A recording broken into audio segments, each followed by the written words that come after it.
I try to teach the basics of finance and investing. So welcome aboard.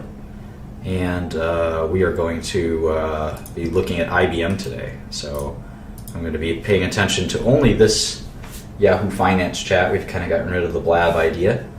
So let's see. If anyone has questions, you can just pop them into that chat, and the moderators will deal with it accordingly, or I'll notice it and bring it up. So we're going to start by going to our SEC website, which is our famous favorite website, and it's just clicking the search button. This should be your bookmarked website if you're serious about investing. And type the stock ticker of the company we're interested in, which is IBM, and we're going to start building a model for IBM's earnings and cash flow. It's always funny to me that their name stands for International Business Machines. So anyway, here's their income statement, and it should look familiar to you, similar to Apple's. All income statements are sort of the same. They start with revenue, and they sort of go on to costs, and then there's profit. So it's the basic structure of all income statements in business. So it's not totally different from all. They're all sort of the same in some ways. But what's interesting is the magnitude, right? We know Apple was doing, $75 billion for a quarter of sales. And let's save it here. And IBM last quarter did 19 billion in sales. So let's see, Q3 15. And they have three different kinds of revenue: services, sales, and financing. For total revenue is split up into three business components. And it's interesting that IBM is almost all services now. You can see that 12 billion out of the 19 billion is services. And we're just going to sum these to make sure they add up. Do a little formatting. Control 1 is the formatting shortcut. And so let's look at the costs to each business. Services cost. Is this keyboard too loud? I can try to fix that. The sales cost. Sales is really products, right? Think of that as products cost. Financing costs. And then finally, total costs of goods sold. So it's an interesting way to segment. And you can see the margin on each product line is different. In fact, if you kind of eyeball it, you'll sort of see that maybe should we just put it down here? Services gross margin, sales gross margin, financing gross margin. How do we do that? We'll see how that goes. So let's see. Sales gross margin is 4.2 billion. So even though the bulk of the sales are coming from services, you guys should see that the product line is much more profitable. It's actually most of the profits are coming from the products. And the financing is pretty small. So total gross margin is, let's see, revenue minus total cost of goods sold, which is 9.4 billion, or just all the gross profit lines individually. So you can see IBM for every $19 billion, so let's say it's about 50% gross margin, right? Let's do that. Gross profit instead of gross margin, although those are sort of the same. So we can see for IBM, their gross margins are about 49%. Does anyone remember what Apple's were? Apple's gross margins?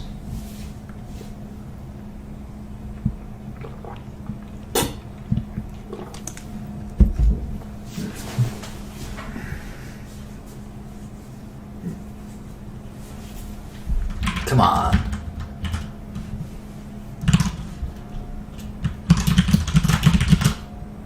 %, yeah.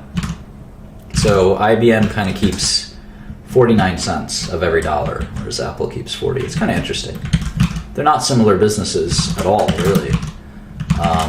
One is sort of a phone maker, more or less, and the other is a services sort of company. But we'll learn more about these individual companies shortly.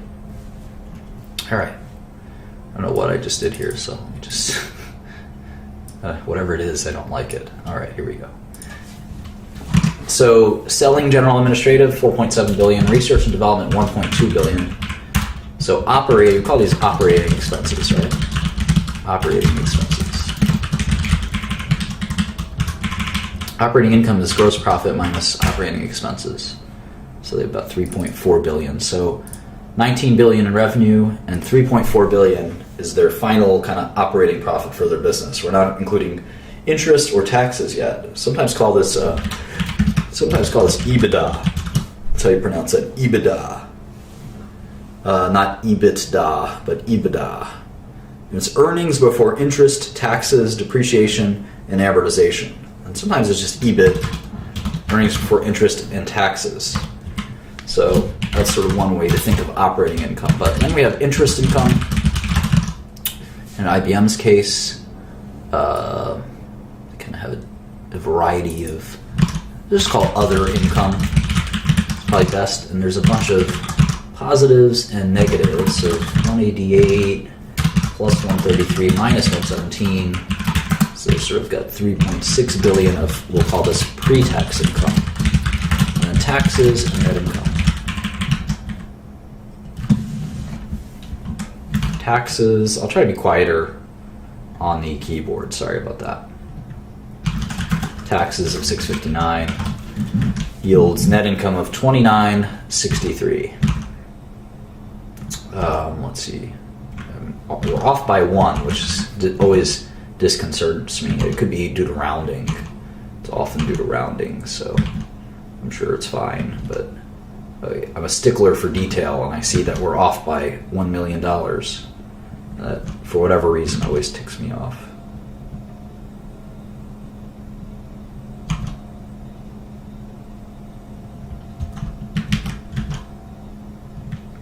Well, we'll have to live with it.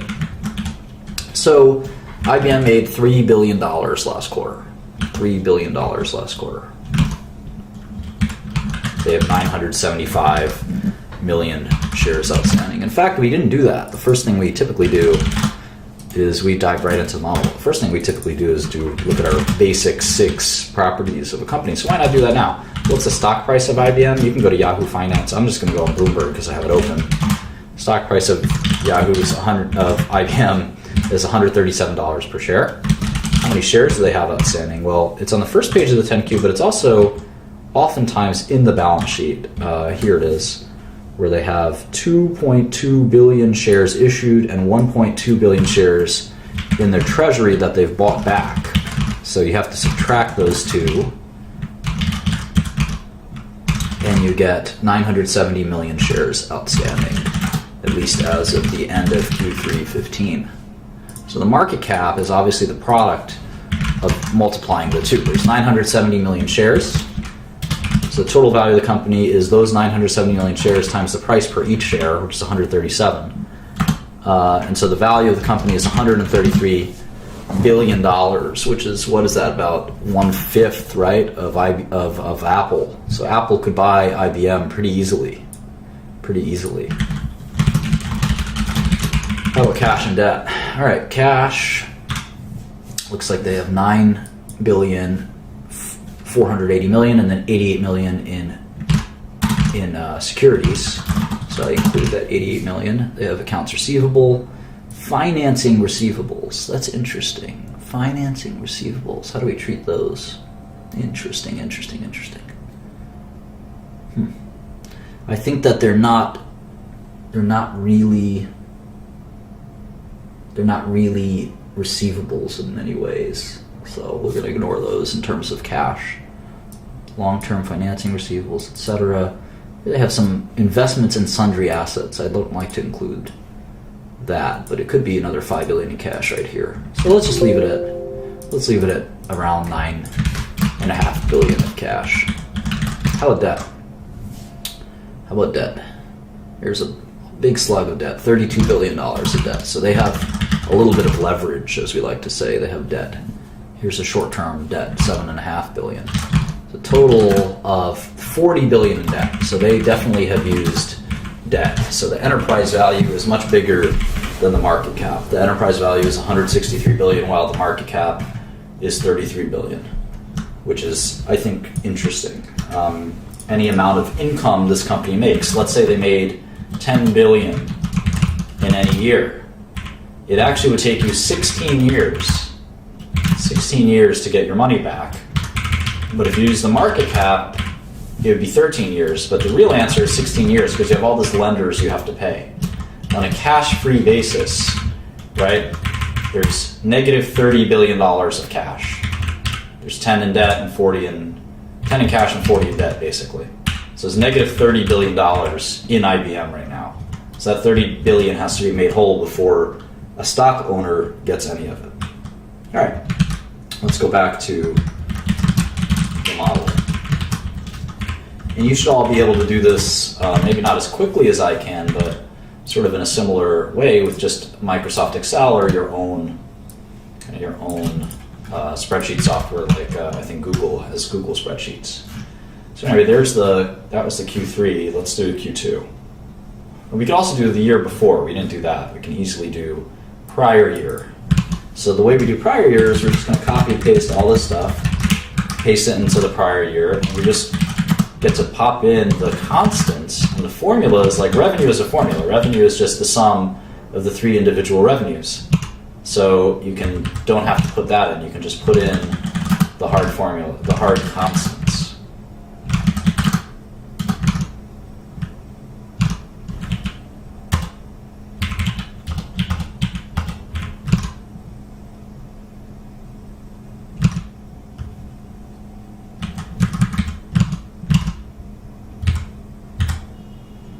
Sorry, I don't know why I'm so confused.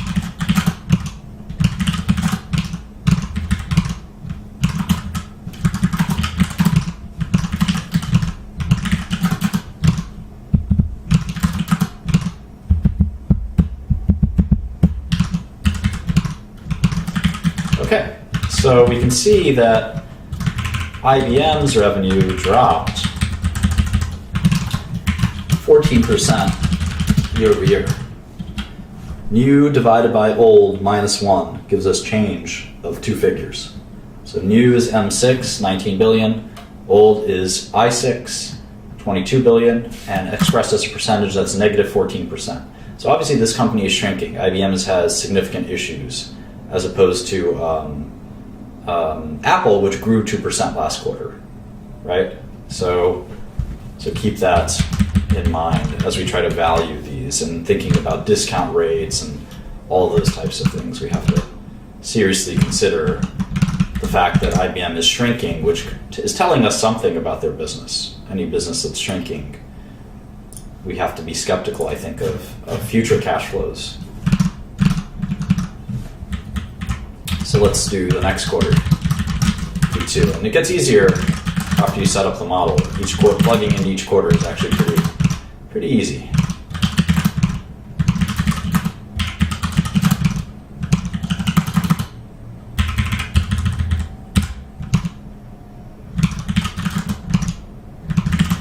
This terrible toothache.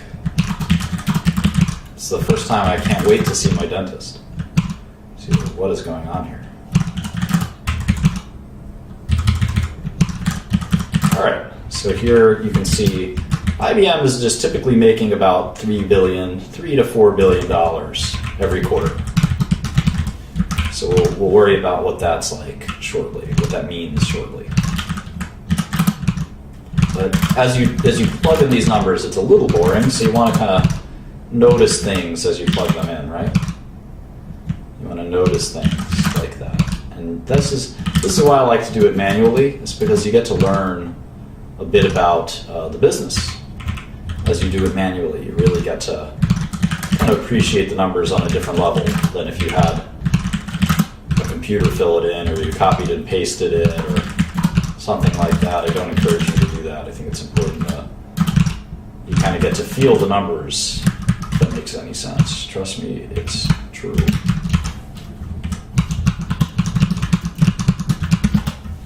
All right, 4250.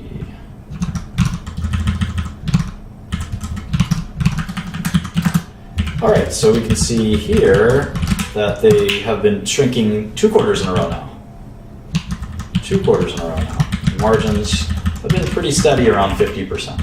Pretty steady. You might ask why I'm like ignoring a few of these things, like loss from discontinued operations or the difference between basic and dilution shares. You can always ask those later during Q&A.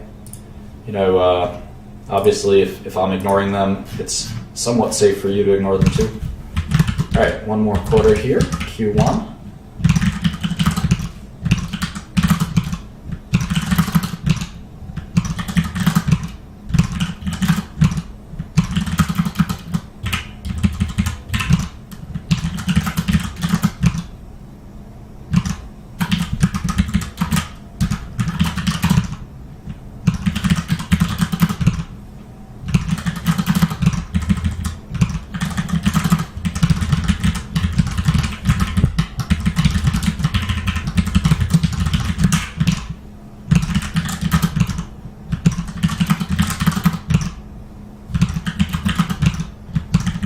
You can see this only takes a few minutes if you become kind of used to it. You can very quickly get these numbers in there. And the goal isn't to get the numbers in there, the goal is to interpret the numbers and understand them and make sure that you have a good sense for, you have a great sense for the business as a whole. It's kind of interesting. In Q1, IBM only makes about $2 billion. You can see that, $2.5 billion. So on average, they're making about, you can see the average button here, $3.2 billion per quarter. $3.2 billion per quarter.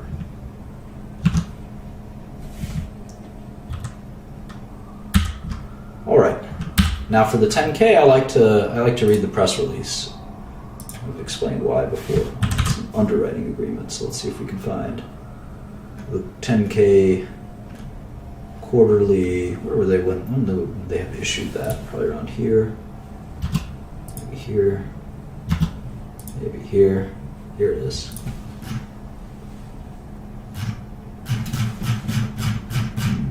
Maybe not.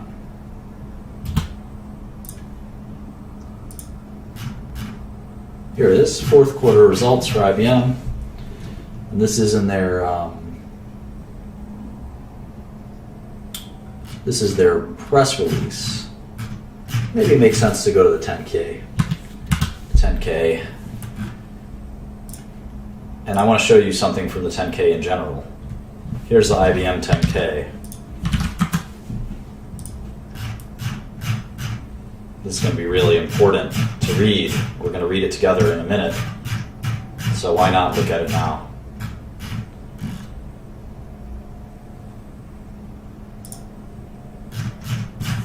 They have the sort of two parts of the 10K. A lot of companies have been doing this lately. Not the bylaws, but here it is. Kind of separate parts of the 10K that they separate into links. It's a little annoying. Now you see why I like to go to the press release for the 10K. For the fourth quarter, I should say.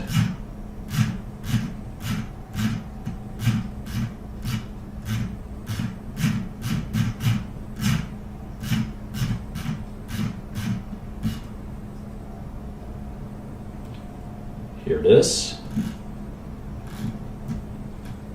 So because this is the full year 2015, we can infer that the fourth quarter is simply the aggregation, right? 49,911 minus all of these, if that makes sense.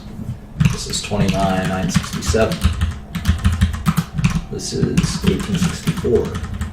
And if we subtract, if we add all these up, we get 22,058. And for the full year, it's 81,742, which is just about the same as their 10K, but perhaps a rounding error in there of $1 million, not a big deal.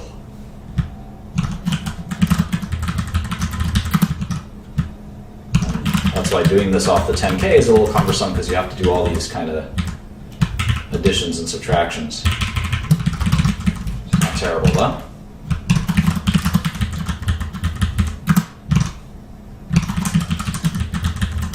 Oops.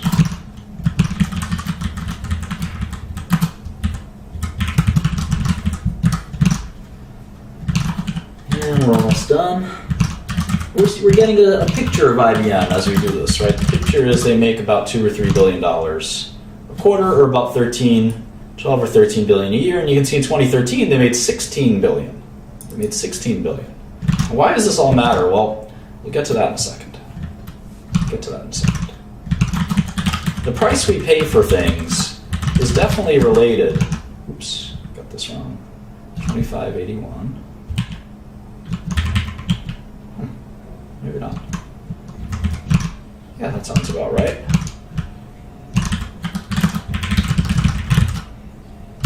No, I still got a little off here. Let's see. There it is.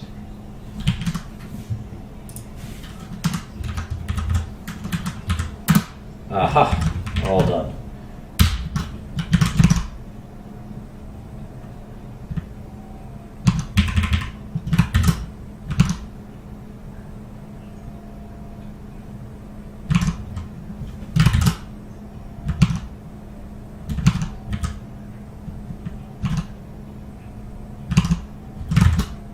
Perfect, okay. I'll do the same thing for Q4. And then we'll be ready to do some analysis. But obviously the price we pay for assets is directly related, obviously, to the amount of cash we get out of those assets. If I told you I'd pay you $1 a year, we determine the value of that to be something like $25 a year forever. If I told you that you could buy that for $10, you'd be very excited because it typically would go for $30 or $25 or thereabouts. The same thing applies to equities. You want to get the most bang for the buck. And we can do that by evaluating the cash we kind of expect to get as a shareholder from a company, like an IBM. And we do that with our NPV calculations. So we're almost done plugging and chugging here, and you can see how a professional investor would start to try to value a company like IBM.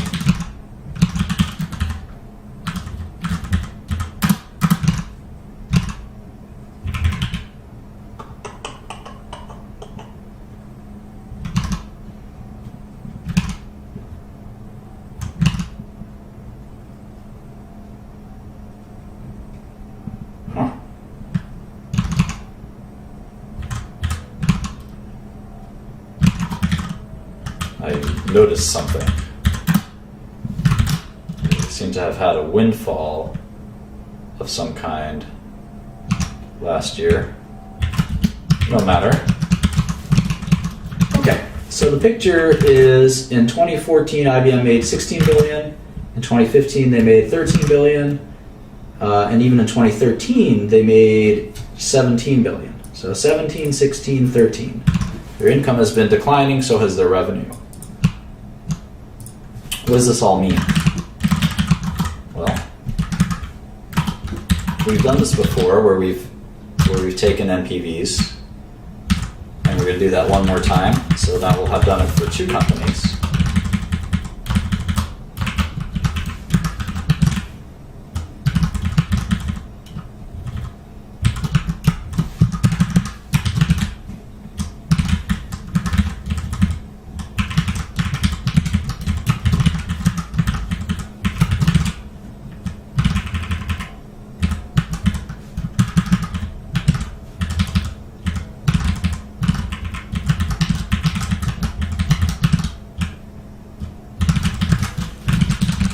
There's the 13 billion I mentioned.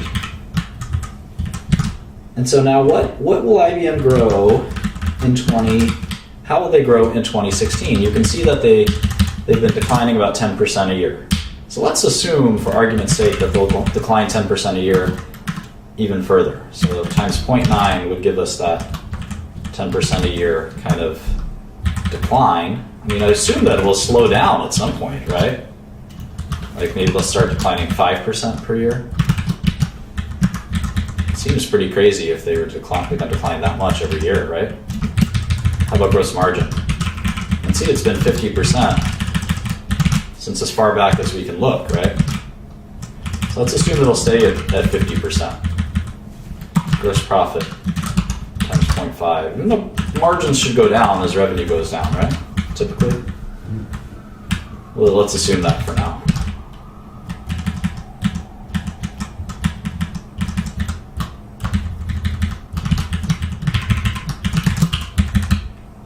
How about SG&A? Well, let's see how it behaved in 2014. You can see that it dropped. You know, as your revenue drops, you have to cut your costs usually, right? Typically.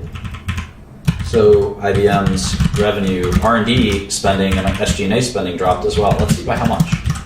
SG&A year over year, R&D year over year. As we know, we take new divided by old.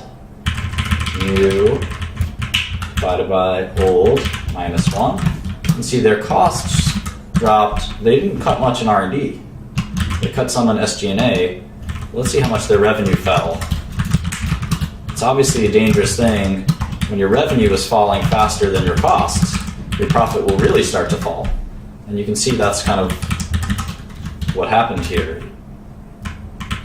You can see that the revenue dropped 12%. They cut their SG&A by 12%. They didn't cut their R&D by 12%. They only cut it by 3%, which I think is somewhat telling. Okay.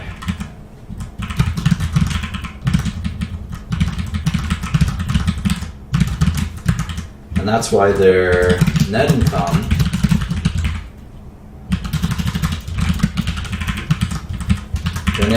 fell by 15%. See, the revenue dropped by 12%, but their net income fell by 15%. Very interesting. And now we're going to forecast their revenue dropping by about 10% and then about 5% a year. So how would their costs decline? I'd say they'd cut their costs in a similar fashion, but maybe not R&D. So let's assume their costs drop by 10% a year, and it just matches the decline in revenue. Let's assume that. Other income will grow because their cash should build up over time. We'll talk about how to treat that in a second. Taxes, well, we can tell what their tax rate is just by doing taxes divided by pre-tax income. Let's see how much taxes IBM pays. Shocker, they pay 21% taxes, or even less. On average, they pay about 19% tax rate. So let's see if Hillary Clinton wins, maybe that tax rate will bump up. But for now, let's assume it's a 20% corporate tax. A lot lower than average person pays, of course. So there's our income stream. So now what do? We forecasted income from 2016 to 2030. What can we do with this? What do you guys think?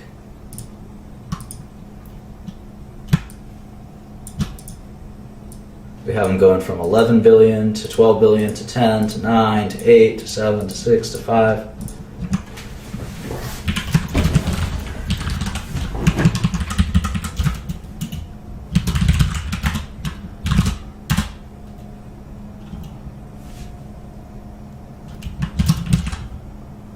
Yeah, we could start to get the terminal value and things like that. So maybe they'll drop 5% a year in perpetuity. So we'll take this and we call this the terminal value. We'll do that into perpetuity. Yes, we got to discount it to present value precisely. And let's say the discount rate is what, 5%? So we'll take the NPV from 2016 onward. Entered too few arguments. Bollocks. Let me do it again. There you go. Discount rate. All right. We got 100 billion, 110 billion. How about the cash? We got to include cash. There's negative cash at IBM. So the net NPV is 81 billion, and that means their share price is what? $84 a share, and the current share price is $134 a share. So our model is telling us that the shares should be at 84. But right now they're at 137. So that means that the stock could be a short. It could be 40% more downside. 40% more downside. But we're also assuming that IBM has a really bad time growing. They continue to shrink and shrink and shrink. Well, let's see how much they have been shrinking. Let's see how much they have been shrinking.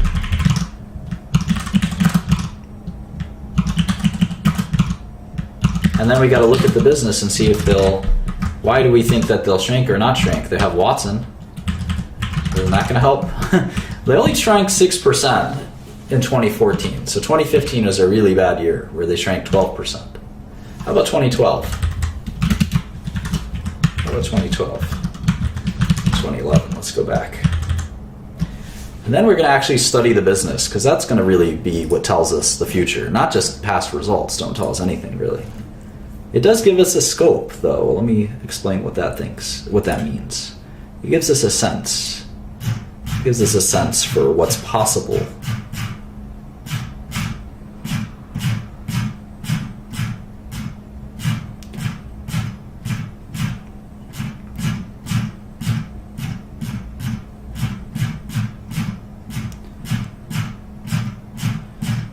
Come on. Here it is. All right.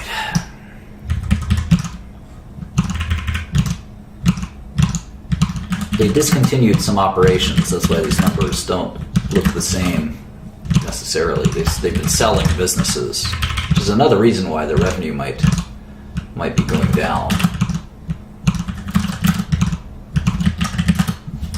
All right, so the revenue has been dropping every year. You can see 2%, 6%, 6%, 12%. So if they drop 10%, it seems like, at least on average, they've been dropping about 6%. So let's assume they drop 6%, maybe forever. They'd really undergo some major shrinkage. We still have a share price of 102 versus 140, so, and our maturity is negative 5%. We're using a discount rate of 5%. All right, so what does this mean? Why is this valuable? I mean, these numbers aren't really good forecasts. They're barely even forecasts. They're guesses. So are these numbers. So the cash flow numbers we're putting into this net present value machine are not really that valuable, or are they? I think they're actually very valuable. So what we can do is we can actually reverse engineer what the stock market thinks. This is my favorite part of finance. If we put in that negative 5% in here, if we put in negative 5% revenue growth and a discount rate of 4.5%, we can get a share price that's almost exactly the same as the current stock market price. So what that tells us is that this is what the stock market thinks will happen to IBM. If the numbers are better than this, the share price will go up. If the numbers are worse than this, the share price will go down. But right now, this is the break even, if you will. This is what people think. This is what the stock market, which is a consortium of minds and actions, this is what the stock market thinks will happen to IBM. It'll hold its gross margins at 50%. It'll hold its tax rate at about 20%. Its revenue will drop 5% per year forever. It has a discount rate of 4.5%, which is a very low discount rate. Let's see what that IBM debt is yielding. Let's see what that IBM debt, 10-year debt. IBM 10-year debt. Oops, pull up the European debt. IBM 10-year debt yields, oops. 1 minute.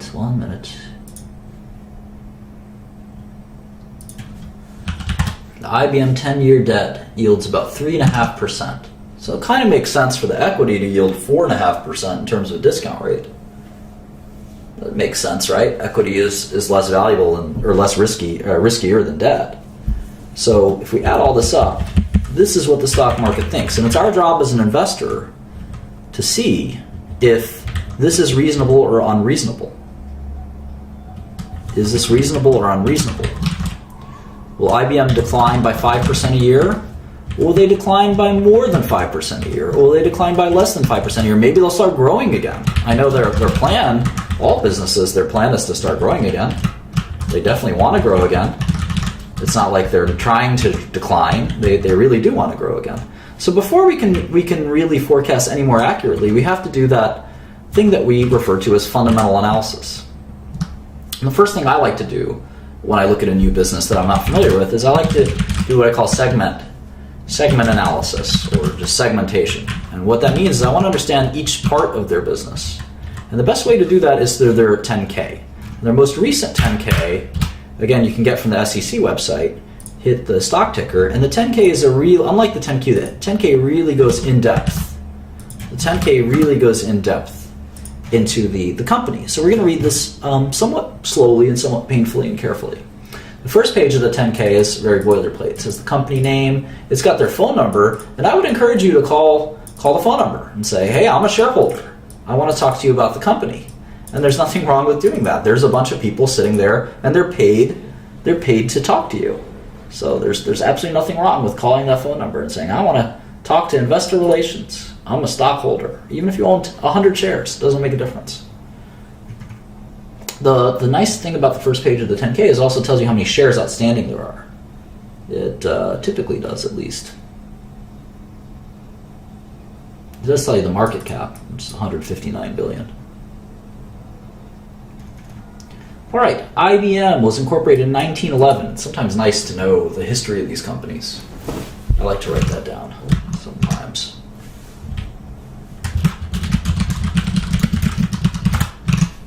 Incorporated in 1911. It was called the Computing Tabulating Recording Company, CTR. Funny.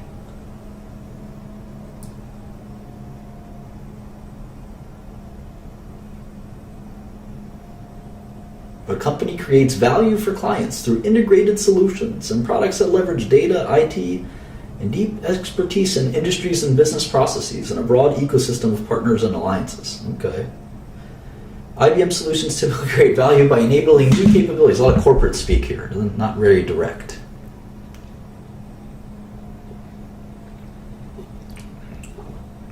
These solutions draw from an industry-leading portfolio of consulting and IT implementation services. This is maybe the only real sentence in this whole paragraph.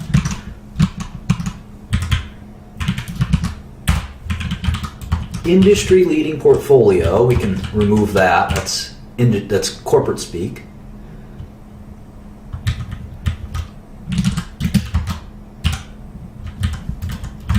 And these solutions means IBM's business is consulting and IT implementation, cloud and cognitive offerings, and enterprise system and software.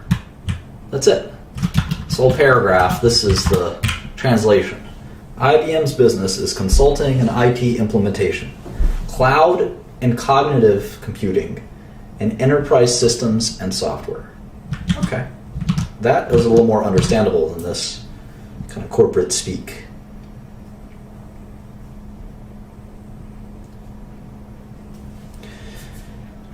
In 2014, the company's strategic imperatives were declared around the three main forces of quote-unquote behind quote-unquote digital: big data and analytics, cloud, and engagement.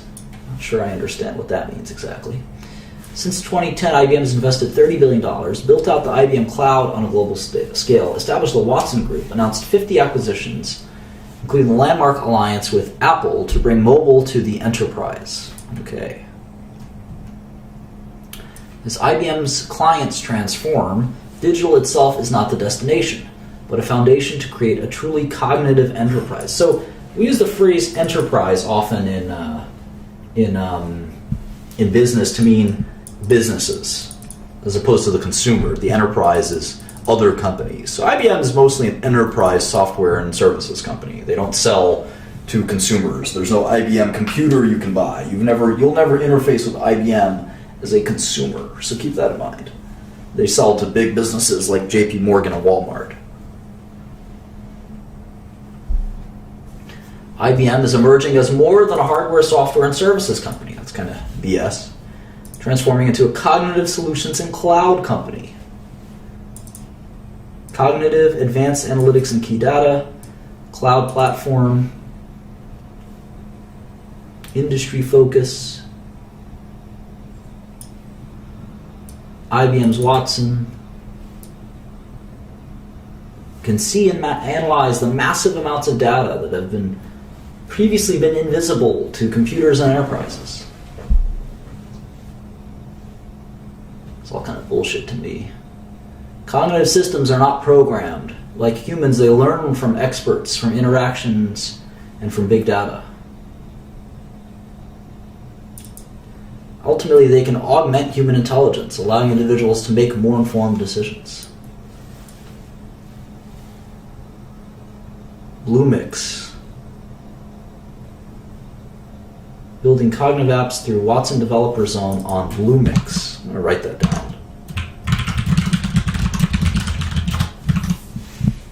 So model is a good place to take notes.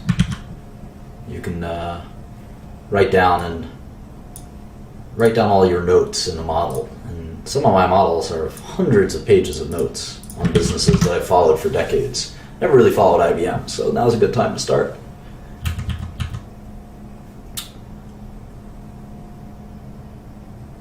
Nearly half of IBM's research spending is focused on analytics and cognitive. Okay. IBM's leading-edge cognitive technology is only the starting point. The company is developing entirely new solutions businesses around cognitive. The Watson Health Unit was formed, the first business unit designed around an industry. Watson Health will integrate cognitive solutions that help doctors diagnose and anticipate disease. Well, I know something about that. The Internet of Things. 9 billion Internet-connected devices.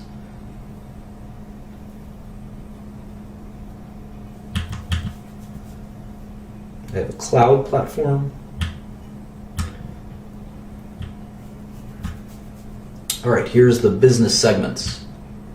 Business segments and capabilities. The company's major operations consist of 5 business segments: global technology services and global business services.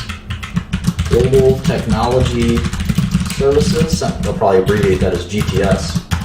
Global businesses. Global business services. So vague. I hate this corporate speak. Which the company collectively calls global services.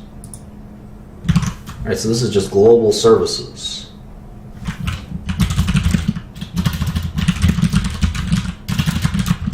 Wonder what the difference is.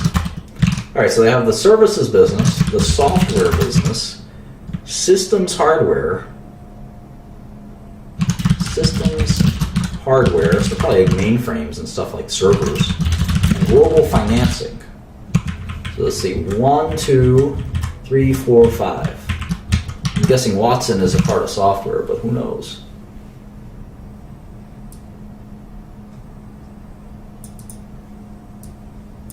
Global services, critical component of the company's strategy of providing IT infrastructure. The solutions include IBM software and systems as well as other suppliers' products. 60% of services segment is an annuity-based, coming primarily from outsourcing and maintenance. GTS provides IT infrastructure services.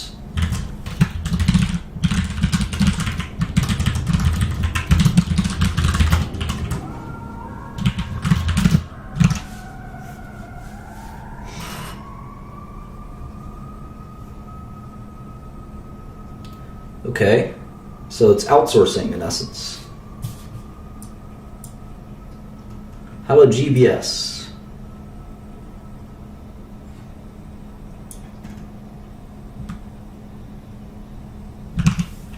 Software is easy, but it's middleware and operating systems. IBM has a bunch of software, good software actually. WebSphere is one of their major pieces of software.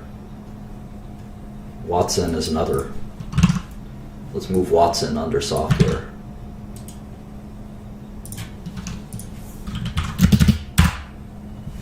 How about hardware? They have servers and storage.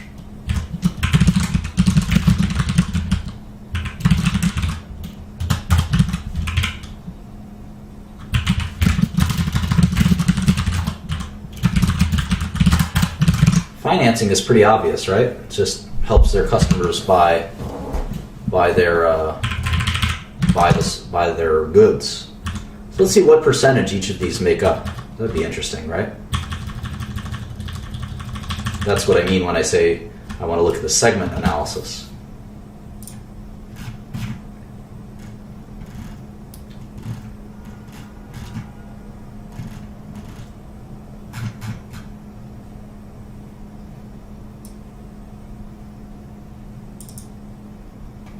Currency may have hit IBM more than we've been thinking. We got to look at that in a minute.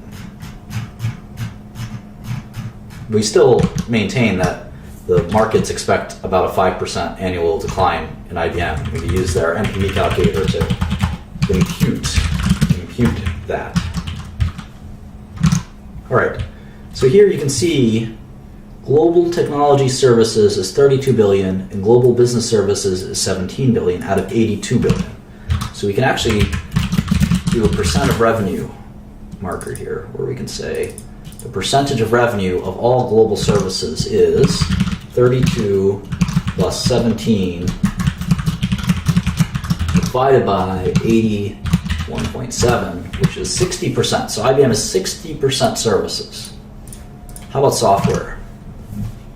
22.9 billion over 81.7. So it's 28% software.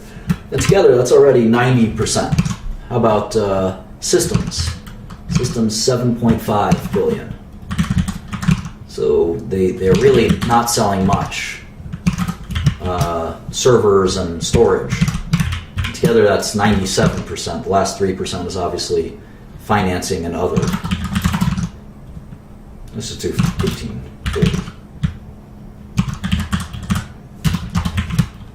Yeah. So that equals 99%. So you can see that the business is dominated by services and software.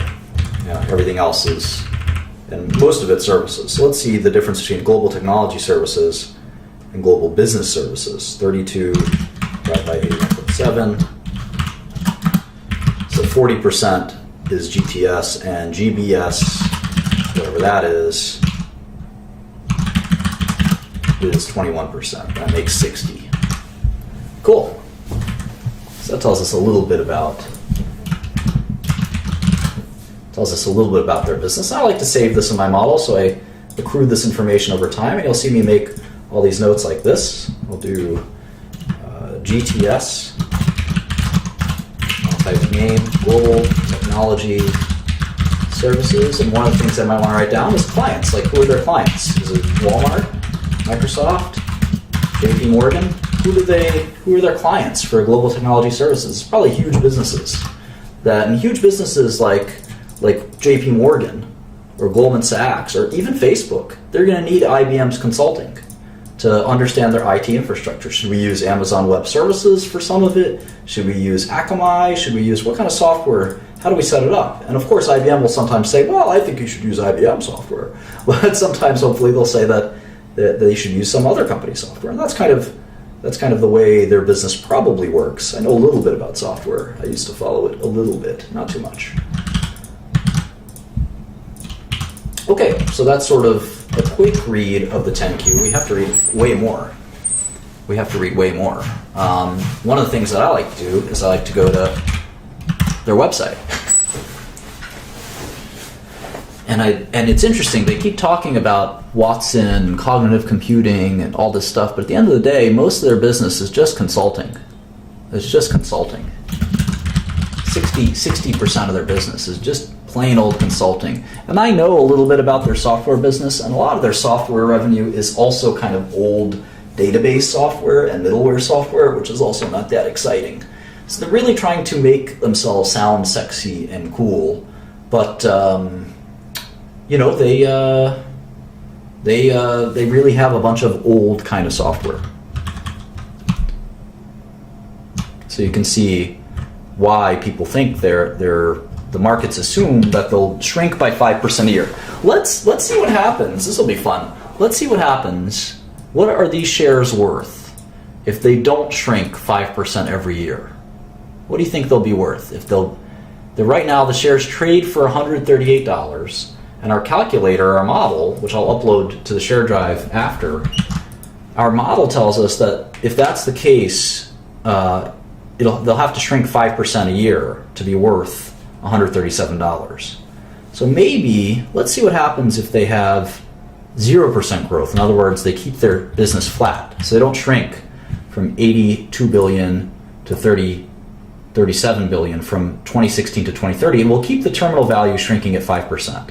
Let's see what happens if for 15 years they can hold their ground. I wonder what happens. I have to change this to 1. I wonder what the shares would be worth. Wow, the shares would be worth $335 per share.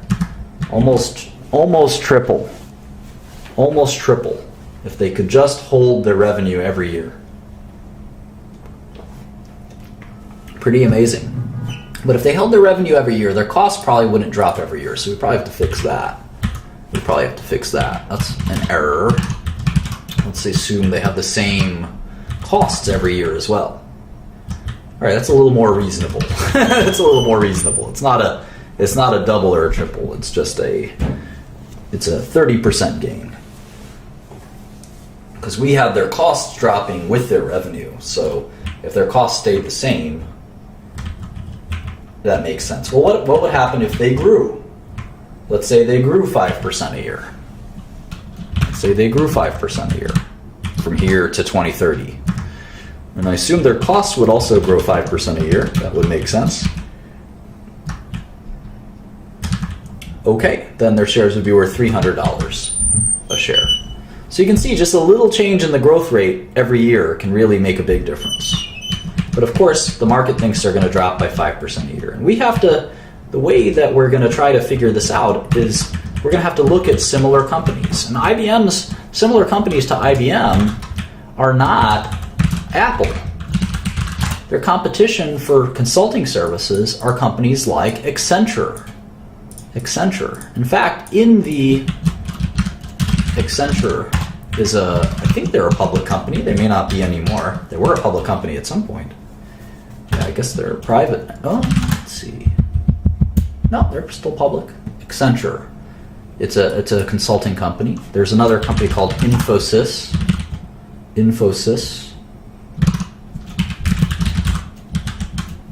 Similar companies to what IBM offers. Software, they have competitors like Oracle and SAP. Watson, I don't think they have any competitors. Maybe Google. Hardware, they have competitors like EMC and Dell. I guess Dell now, just Dell.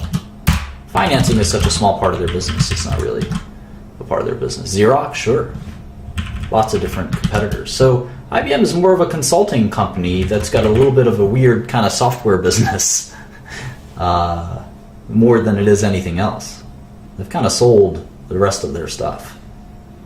So we're going to have to model Accenture and Infosys. What other similar companies? Let's see here.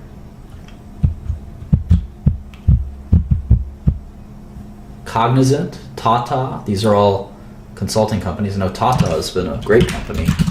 Tata, Cognizant.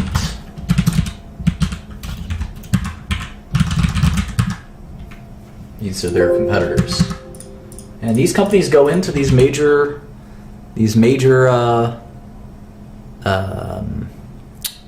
companies, and they try to give them advice on how to deploy a really big tech infrastructure, which is not as easy as it sounds. And these companies like JP Morgan or an Amazon.com, they spend millions, tens of millions, maybe even hundreds of millions on their infrastructure. So it's interesting. You might have thought IBM was a computer company. It's really a consulting company. And we're going to learn more and more about what does a consulting company kind of look like. But if we think about NPV, again, we kind of get a shortcut for earnings ratio. So let's look at a price to earnings ratio, or enterprise value to earnings ratio. We know the enterprise value of IBM is 16 billion, right? So the enterprise value right now is 160 billion, excuse me. And the 2016 earnings are projected to be, according to our model, 13 billion, 13.3 billion. Let's see what Wall Street thinks. Let's go to Bloomberg and see. And I know that Yahoo Finance has this information as well. Let's see so Wall Street thinks it'll be 12.7, which is pretty close to 13.3. Pretty close. So the enterprise value to earnings ratio is about 12.2 times. What does that mean? Well, it means that it will take 12 years, right? 12 years of $13 billion to get back $163 billion. You're paying $163 billion for this company, even if you buy one share. You're paying as if the company is worth $163 billion, because you have $133 billion for the shares and another $30 billion for the net cash, right? So the company is going to make $13 billion this year. So at that rate, it'll take you 12 years to make your money back. Well, that's kind of interesting. So if you think about it as a yield, IBM is yielding 8%. And that's a lot higher than their bonds, which yield 3%, roughly, right? 3%. Or any other bonds. Most bonds aren't yielding 8%. So that's pretty exciting. That's pretty exciting. But the company's been shrinking, and if they continue to shrink, they won't make $13 billion a year. They'll make less than $13 billion a year. Next year they'll make 12. The next year after that, you can see they'll make 10 and then 9, and that you won't count on that 18%. The concept will constantly be changing. So I hope this gave you an insight into sort of how to play with numbers and understand things. The next hour I'll be working on kind of how to get more detailed and in-depth on these companies. I like that. Consulting companies are people with computer checklists. In many ways, that's true, but at the same time, it's sort of interesting. Like if you have, there's only a few big consulting companies, right? IBM, Tata, Cognizant, Accenture. And if you're JP Morgan, right, and you're going to deploy a global technology infrastructure, you don't want to do that by yourself. You want to have advisors. The same way that you don't file your own taxes or you don't do your own legal work, you want to have consultants who are there to assist you, especially because those consultants are helping other companies. So if you're JP Morgan, you go to your IBM people and you say, hey, what is Goldman Sachs using for web filtering? And they say, well, they're using WebSense. You should use it too. And JP Morgan guy says, yeah, that's a good idea. So you have an ability to kind of gain information that's there using these consultants. So it's sort of like any other consulting industry, like law or accounting, auditing, stuff like that. So anyway, I went to IBM's investor relations website. Here's their investor relations website. And we can dig into these financials. So there's the press release for every quarter. There's the audio. Welcome and thank you for standing by. Maybe open At this this up. time, all participants are in listen-only mode. Today's conference is It's MP3 file. If you welcome and thank you for standing by. You should be listening to these MP3s instead of Kendrick Lamar. I'm telling you. At this time, all participants are in listen-only mode. Today's conference is being recorded. Let's read the press release. If you have any objections, you may disconnect. Look how at old this school time. this is. Now I love will it. turn the meeting over to our I love host, it. Ms. No Patricia graphics. Murphy, Just old Vice school President of typewriting. Investor Relations. Ma'am, you may begin. Thank you. This is Patricia Murphy, Vice President of Investor Relations for IBM. Remember what I said yesterday? I'm You here should today call with her. Martin Schroeder, IBM Senior Vice President and Chief Financial Officer. I'd like to welcome you to our fourth quarter earnings presentation. Prepared remarks will be available within a couple of hours, and a replay of the webcast will be posted by this time tomorrow. I'll remind you that certain comments made in this presentation. So they're going to read the safe harbor statement, but before we do that, the first thing, like I said, the best thing you can do is read a year, at least a year, of all the press releases of the company. That's even before, don't even think about investing or trading. You have to read at least a year of the press releases. And as you're reading them, you want to put that information from on. The first thing I saw, I kind of ignore the net income stuff. I want to start with revenue. I'll go back to this later. So the first thing I see in revenue, revenue from continuing operations, $22 billion. Okay, fine, I know that. It's in my model. So I don't have to go to my model. down 2% after adjusting for currency. Whoa! Down 9% as reported. What? Well, first they're telling me it's down 9%. I'm looking at this and I see down 9%. That's pretty stinky. 9% decline smells bad. That smells like me. I never take showers.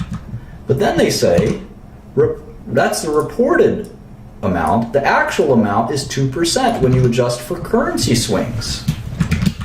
So we call that revenue reported versus revenue local currency. So they only dropped by 2%. They only dropped by 2%. I'll make sure you guys are reading what I'm reading. They only dropped by 2%. And that means our forecast for the future is maybe too aggressive. We think they're going to drop by 5% a year, but maybe they're only going to drop by 2% a year.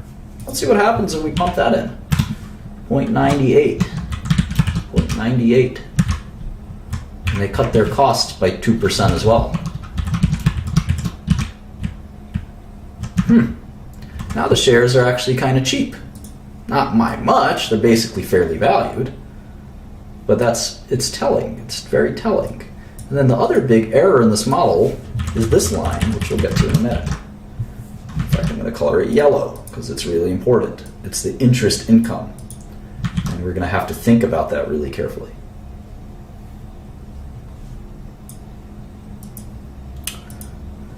All right, where were we? So it looks like their currencies, and I wonder why their currencies are like that. Let's make a map of the US dollar to euro currency exchanges. Let's look that up on a quarterly basis if we can. So let's see, first quarter of 2014. Oops.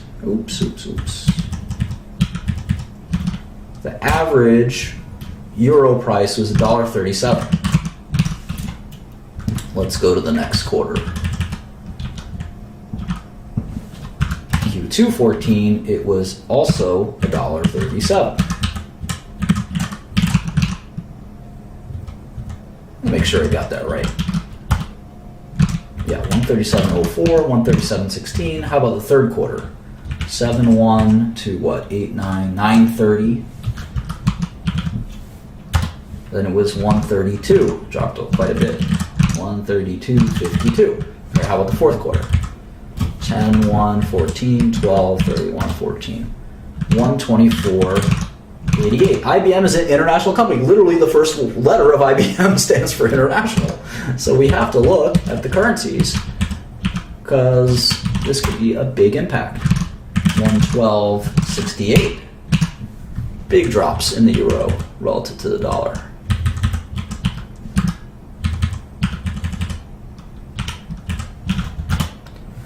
110.69, another drop. 111, kind of stabilizing. And how about last quarter, literally just a few months ago? 109.52.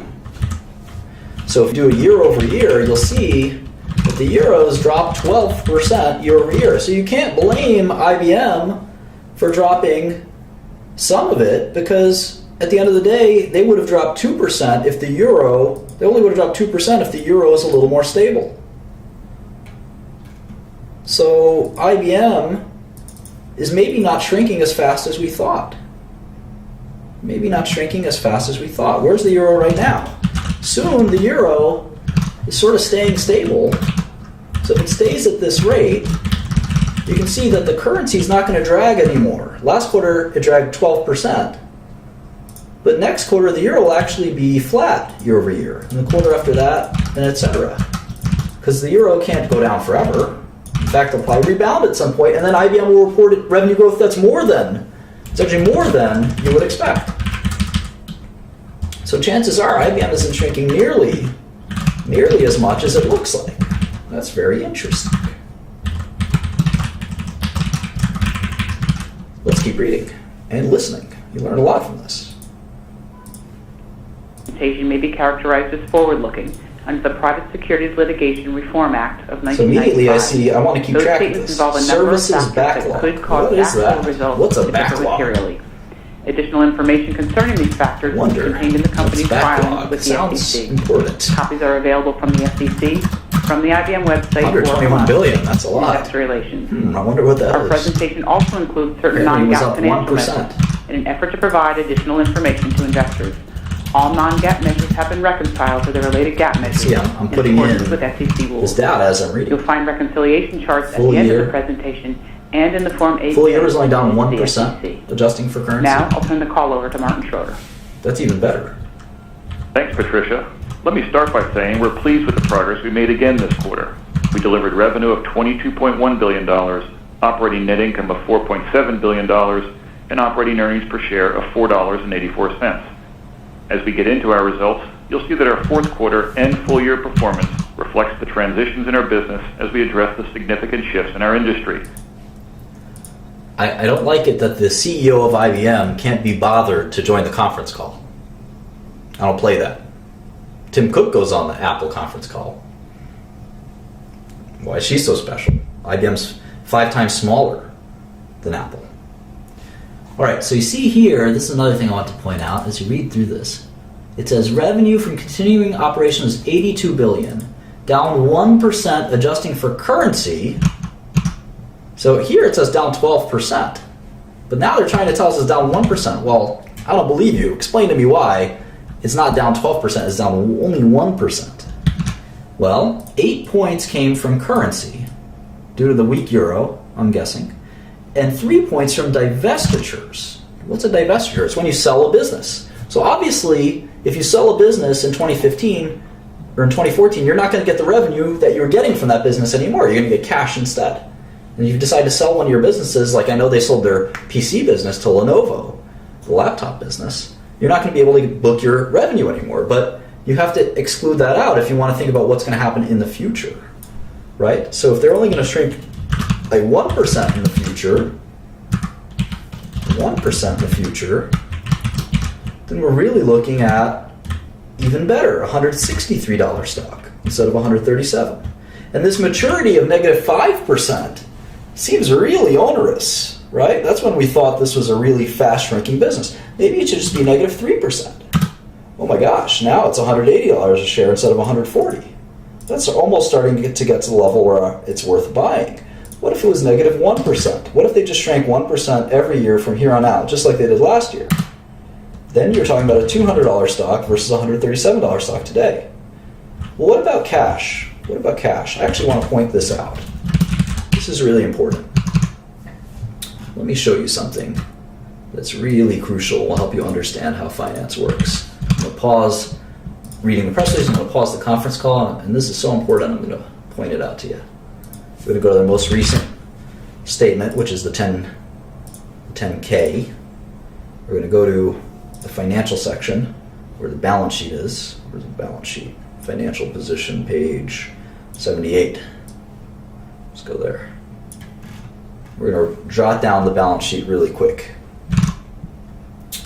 So cash, 7686, 508, accounts receivable, 8333, financing receivable, 19020, other account. How many accounts receivable do you have? Jesus. Property, plant, and equipment. Long-term financing receivables. Jesus. Pension, for taxes. We know I like to add goodwill and intangibles in one line, since it's all gobbledygook. Sum should equal 110,495. It does.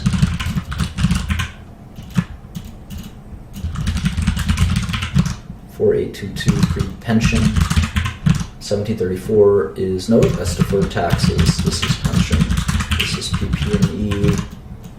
No, this is long-term financing receivable.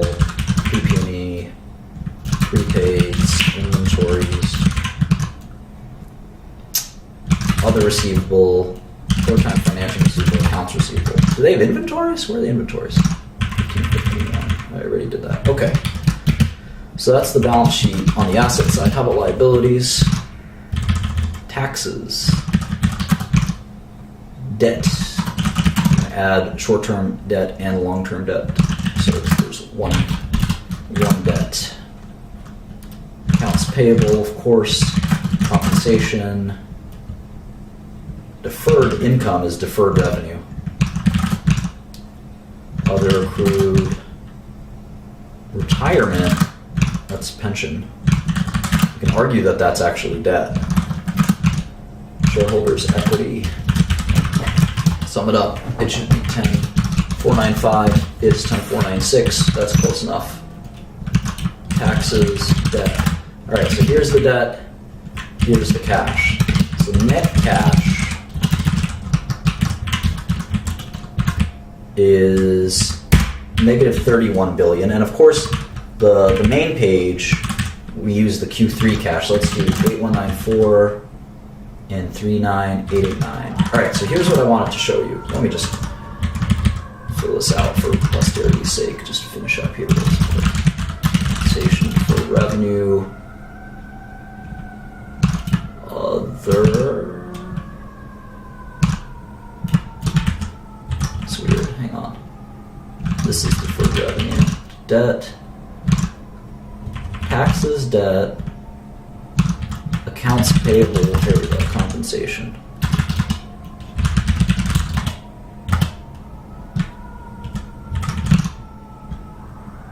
Other, retirement, deferred, it's long-term deferred revenue. I should collapse those into one. 3771. All right, 8099 is other. So shareholders' equity, liabilities plus shareholders' equity. Okay, so here's what I want to show you that's kind of important, and it's arguably the secret of finance. They had negative $31 billion in cash at the end of 2015. So what is the number, what is their cash at the end of 2016? How do we forecast that? Whoever is the smartest person in this chat will figure that out. While I get a new water. Who is the genius? Maybe I'll even eat this fruit by the foot. They have negative 32 billion in cash at 2015. How much will they have at the end of 2016?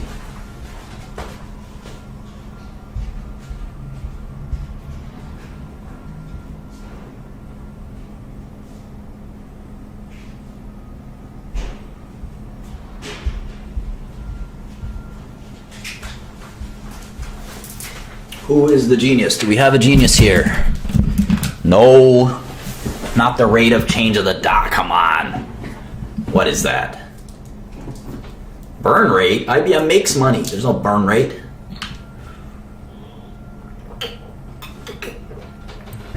I'm so disappointed with you guys. So disappointed with you guys.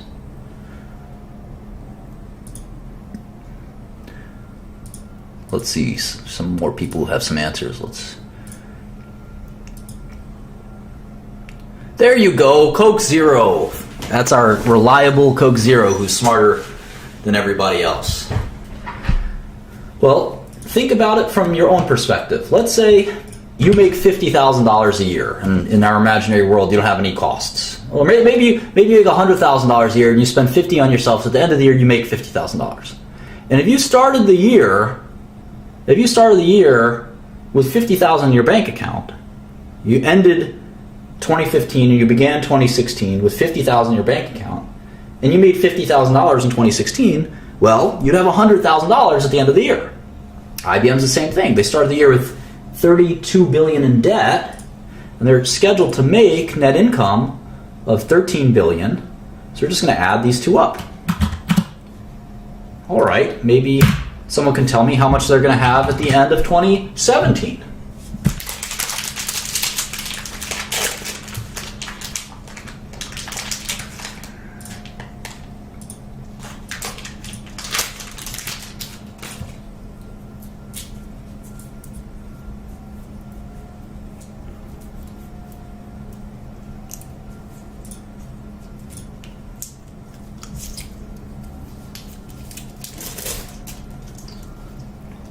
That's right, about -7. And so forth and so forth. That's right, net cash plus net income.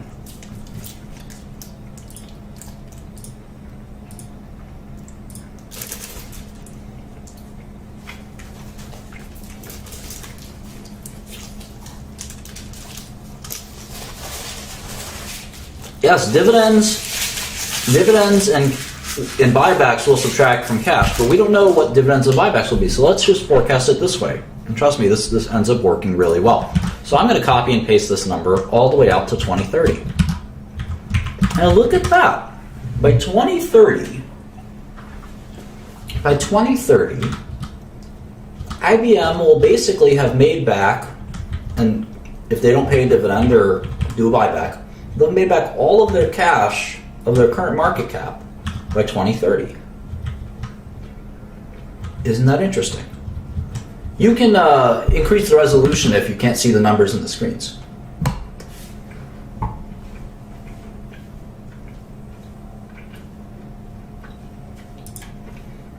It should be very high resolution.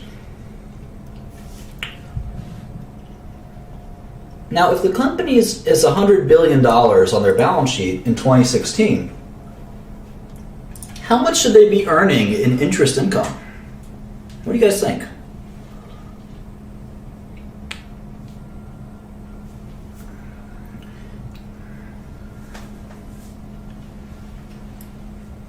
We're assuming that net income approximates cash flow, and we'll do cash flow lessons later. Don't worry, I'm not going to miss cash flow.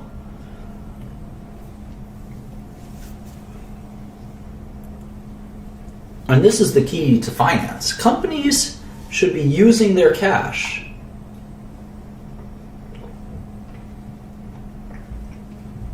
Companies use their cash to make strategic investments, buybacks, for instance. A buyback is a strategic investment in your own stock. An IBM stock is yielding 8%. 8%. Right now, we're assuming their interest income. Let's see. Let's see kind of what yield are we assuming. Not a very good one. 1%. They're buying back their stock and they're thinking they're making 8%. You can make 1% in your sleep, right? They're even making money when they have debt. So one thing we can add to this is actually called ROIC. That's return on invested capital. We can assume that IBM will make 1% or maybe 1.5% every year on its cash balance. That's a crazy idea. So we'll start it here. We'll assume that they make 1.5% every year. It seems like they make, if you look at their thing here, they make 1.5 billion and then they have financing costs. So let's actually put that instead. Plus 1,500 times whatever this number is multiplied by negative 1.5% in this case, or 1.5% when it's positive. Hold up. We them boys. All right, there we go. If we do that, we can see that we're going to give IBM credit for holding and making money. Now, they could give this to us in the form of dividends, and then we'll just take that money and invest it. So this is a very appropriate way to treat it. And if we can see it like this, you can see that the current shares of IBM, if they shrink a little bit every year, are worth almost double where they're trading at. Maybe that's why Buffett's so attracted to this.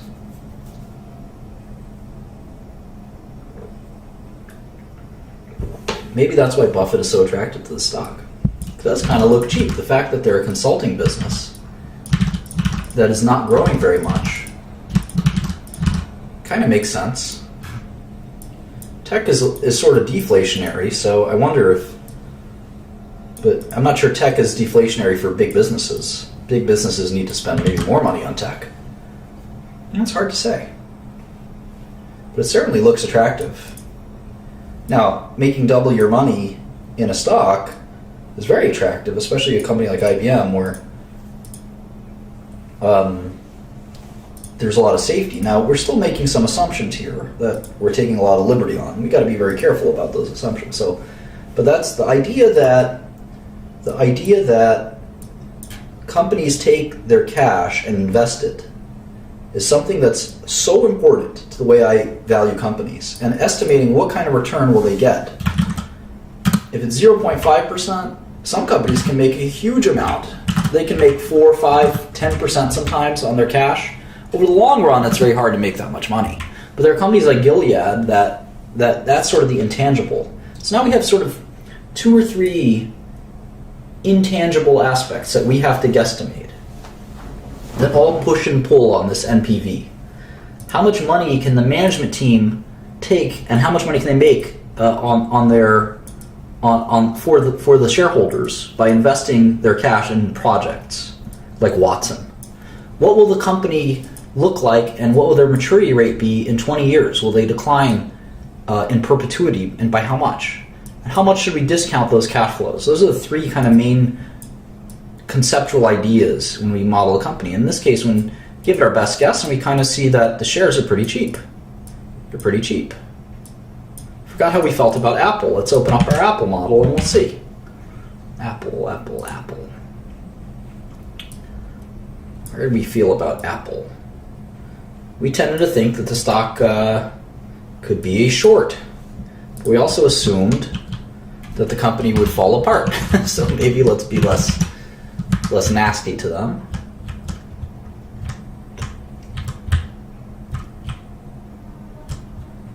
Yeah, Apple certainly doesn't seem as good of an investment as IBM. Now, we're also using a high discount rate, so we're using 4.5% for IBM, so maybe we'll use 5%. 5% for Apple, and maybe we'll make it negative 2% maturity. This will be a little nicer to Apple, but we still only get a stock price that's similar to the current stock price, whereas for IBM, we get a stock price that's a lot higher. Now for Apple, we didn't do this ROIC concept. So we should do that at some point too. But we'll be building all of these models at the same time. Let's go back to IBM. Let's keep listening. As well as some of the cyclical challenges of the global business environment. So as always in January, I'll start out with some comments on the year, show you the progress we've made in our transformation, discuss the details of the quarter, and then wrap up with our view of 2016. For the full year, we delivered nearly $82 billion of revenue and $14.7 billion of operating net income, and our operating earnings per share were $14.92.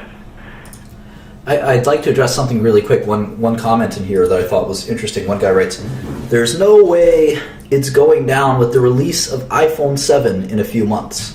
Well, that's not a reasonable perspective. Let me spend a minute and give you all a little lecture on news. There was a school of investing a long time ago that is basically out of favor right now.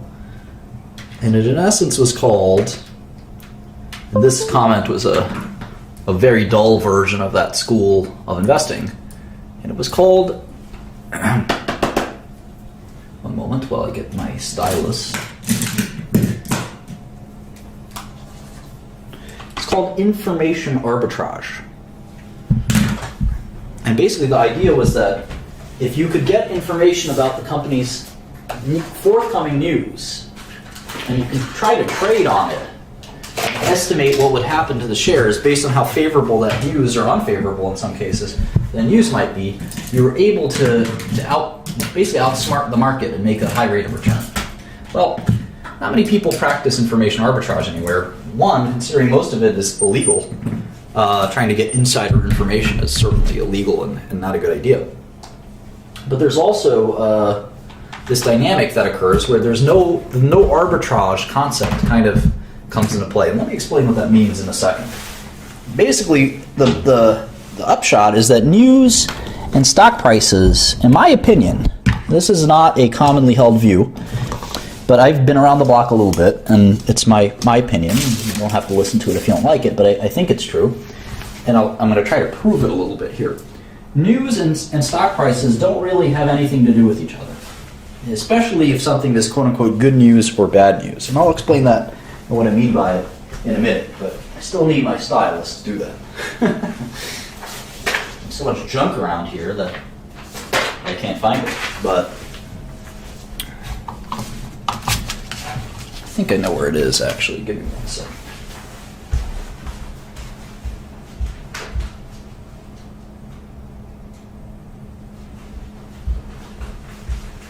Aha! Aha! I found it. Okay. So the concept here is that let's say you know that this is the Apple stock price. It's unpredictable, let's say. You don't know. In fact, that's too predictable. Let me try it again. It's very unpredictable.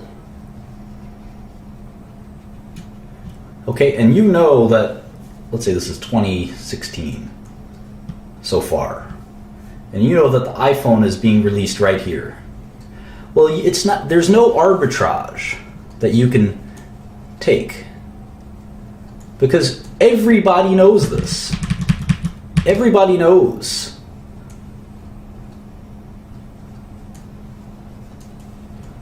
Everybody knows that the phone will be released on that day. So it's not possible that you can load up into the stock, buy the stock, and hope that it goes up and then sell it right after the news, because everybody knows that news will be that day. So there's no way to game it if everybody knows that's when the news is going to be. The only way that you could really do something like that is if you knew in advance that, let's say, there was a great new feature, like the iPhone, that nobody knew about. There was a surprise, in other words. There's a positive surprise in versus expectations. If you knew that the iPhone had some amazing feature, like they were gonna, I don't know, they finally figured out how to make Siri much better. Siri is much better. And you knew in advance, because Tim Cook called you and he told you Siri is going to be perfect. It's so smart, you're going to be amazed. We really worked on it, and it's top secret. Well, then you knew that there was going to be a surprise versus the expectations. And then you could buy it and make a lot of money. But then you would go to jail, because trading on insider information is illegal. It's illegal, and many people have gone to jail for it. I've never been accused of it myself, but it is very illegal. I've never done it myself. It's very illegal, and it's not something you want to do. And it's probably not something you can do either. But if you could do it, perhaps you'd be tempted to do it, but you would rapidly go to prison. So there's no real way. Perhaps you knew that, in fact, expectations were low.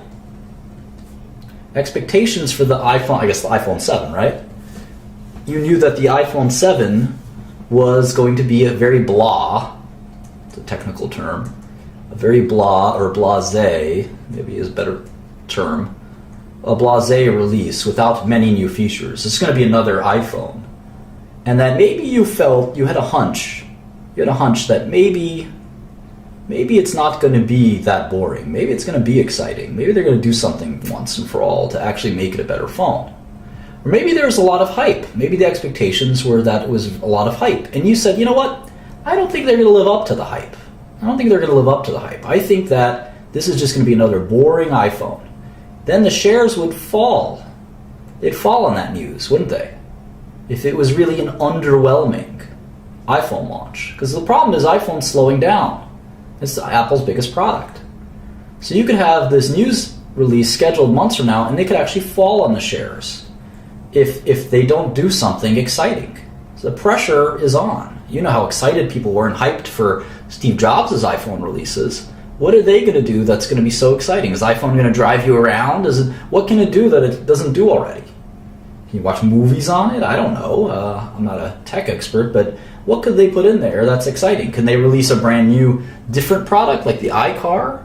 That will pop the stock, potentially. But trading on news is not really investing. It's kind of guessing and it's psychology. And I like to do my investing more quantitatively as a value investor. This whole gibberish of watching the stock price and trying to understand it is not, I think, real investing. It's very difficult and very hard to do. So we have about half an hour left, and we can sort of take this in any direction. We can do Q&A, or we can keep going. What do you guys think we should do? The currency adjustments are really important. I'm going to put that in here.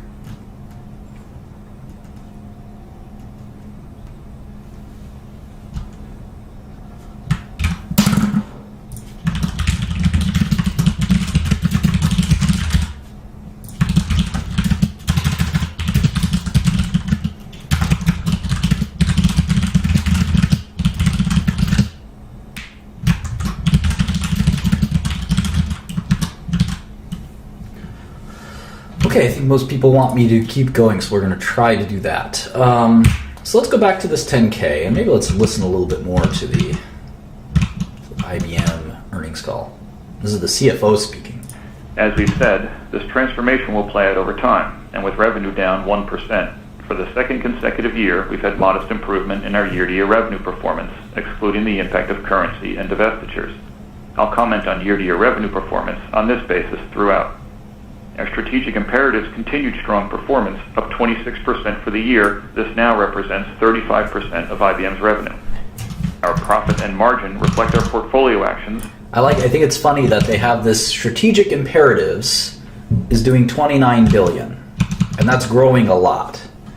So that means strategic imperatives. And this is the good, in essence, this is, I always find it's hilarious when companies do this. They say, this is the good business, basically. This is the good business. It's up 26%, or up 17% as reported. So this is the good business. It went up from 24 billion to 29 billion. So that means the rest of business, ROB, rest of business, really went down by a lot, right? I always find it funny. They say, well, if you look at just this part of our business, it's going really well. It's kicking butt. It's up a lot. Well, that means the rest of your business is falling apart because the business in total is down 1%. So it means your consulting business is getting killed. Why? Are other consulting companies getting killed? I wonder. Is Accenture? Let's look at Accenture and Tata. How about Tata? Tata's an Indian company. They must be losing market share to Tata. Let's see, sales. Tata is shrinking too. Tata is down 6%, down 11%. How about Cognizant? Cognizant is a big competitor of theirs. Cognizant's growing. Cognizant's doing fine. Cognizant's kicking butt. How about Accenture?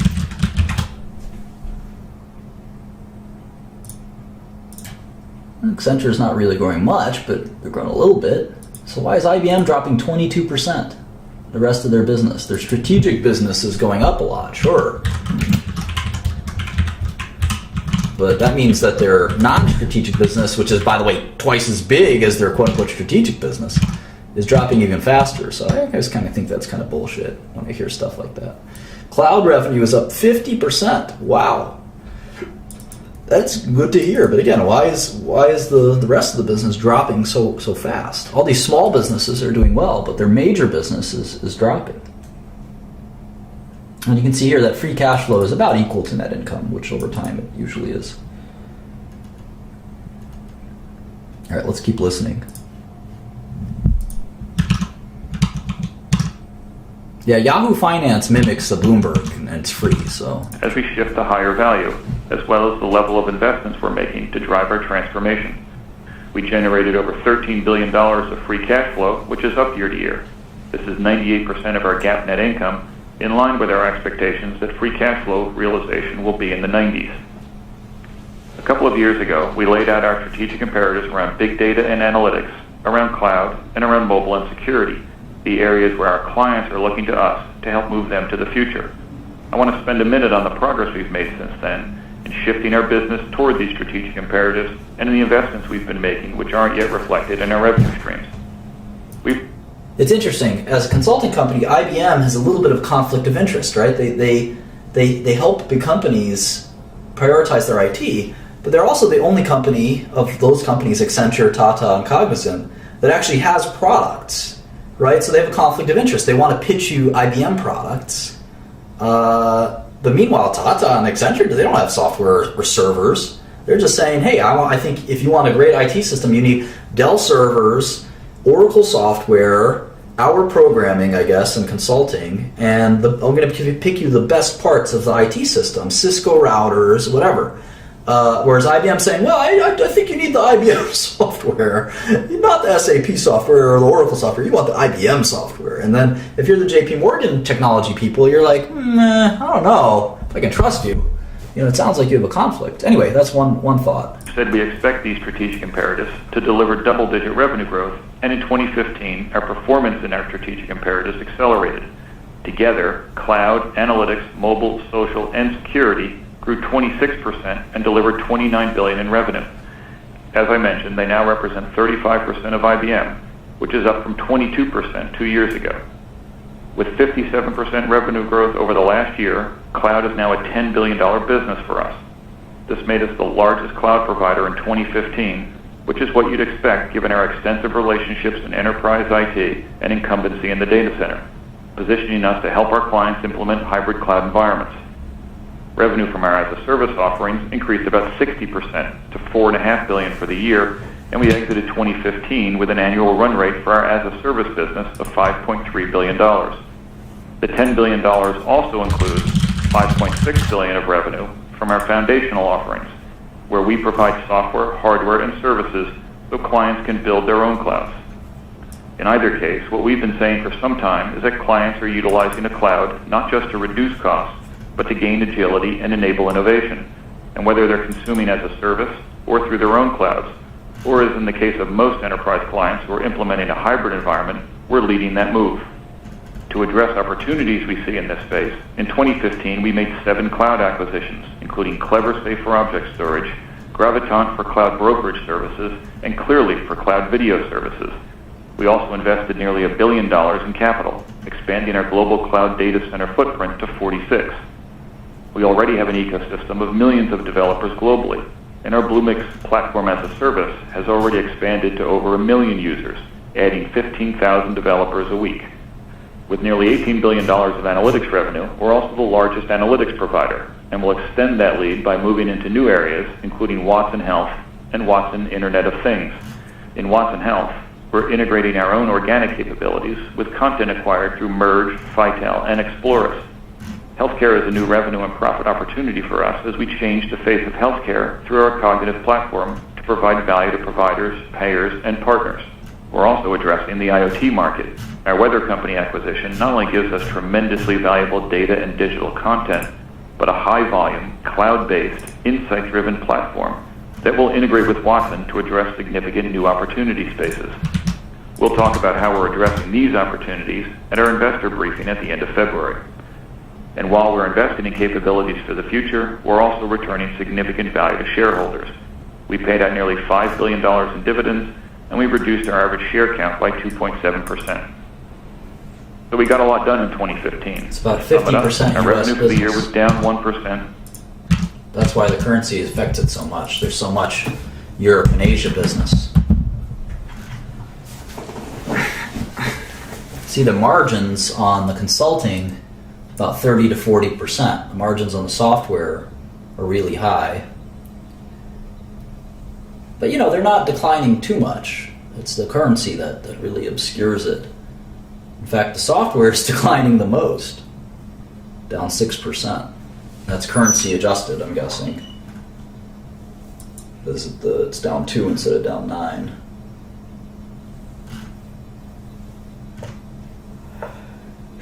It's interesting. Here's the services. They're saying, here's the breakdown of services. This is interesting. I haven't seen this before. Maintenance, ITS, Integrated Technology Services, outsourcing, and CS&I, Consulting and Systems Integration. So outsourcing, that's interesting. So it's half of consulting is outsourcing. About half, 44%, is outsourcing. I always like to know what these companies do. You know, I insist on it because otherwise you get really kind of perplexed as to what their business actually is. You'd be surprised at how many investors don't really care. Outsourcing, basically, it's taking a process that's within one business and moving it to another, right? That's what outsourcing is.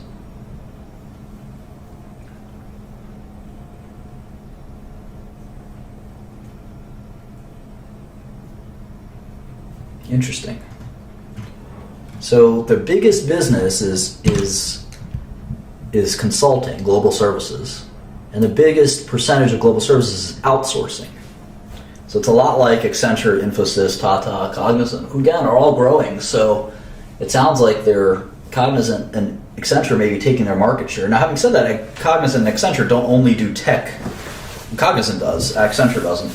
Infosys does, though. Infosys and Cognizant seem to be growing really fast. They're probably cheaper, and they're also different kinds of outsourcing, I guess. Either way, they're growing a lot faster than IBM, so it's kind of interesting to me. I don't know a lot about the IT outsourcing markets, but we will learn more about it together, especially as we read and listen to other IT outsourcing companies like Infosys and Tata.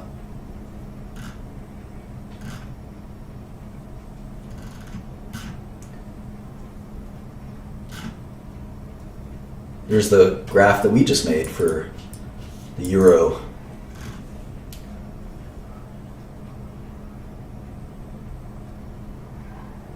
talk about backlog and things like that later. Maybe next class.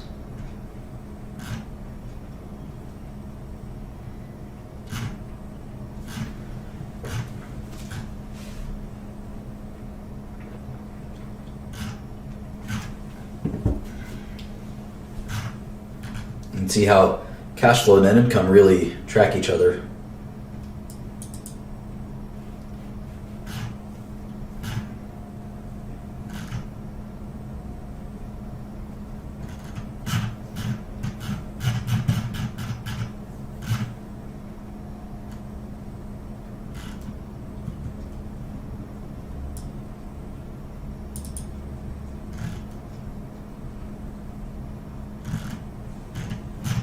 Cool.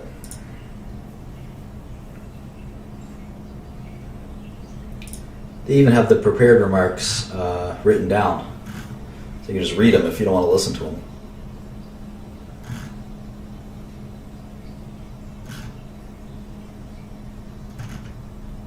I can almost hear it in this guy's monotone voice.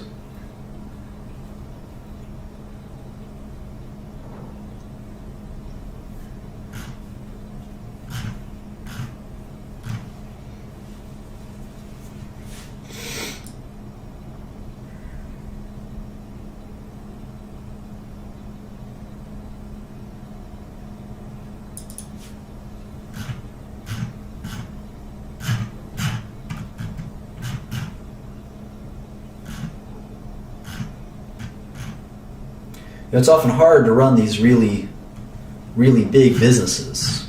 Splitting up IBM could be another choice, but I'm not sure what you'd split it up into. They've spun off a lot of the businesses that aren't worth keeping.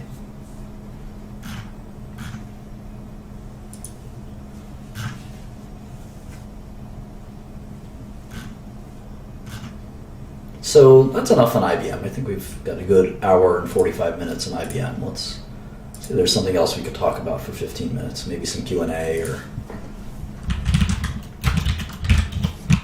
Let's see.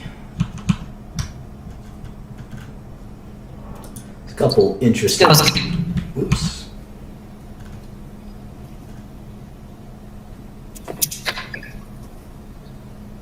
Oh god, I hate hearing myself.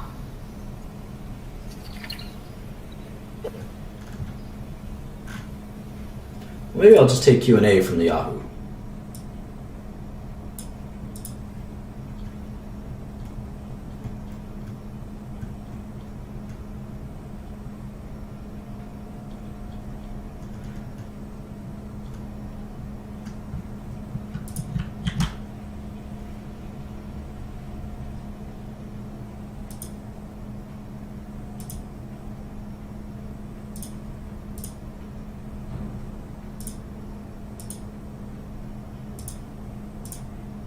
Any good questions?